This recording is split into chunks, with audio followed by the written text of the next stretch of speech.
В республике стартовала работа вновь избранного парламента. Сегодня депутаты Госсовета 6-го созыва собрались на первую сессию.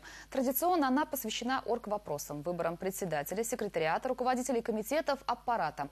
Подробнее о том, как прошла сессия, мы расскажем в вечернем выпуске новостей. А пока составим групповой портрет народных избранников, которые будут заниматься законотворчеством в ближайшие 5 лет.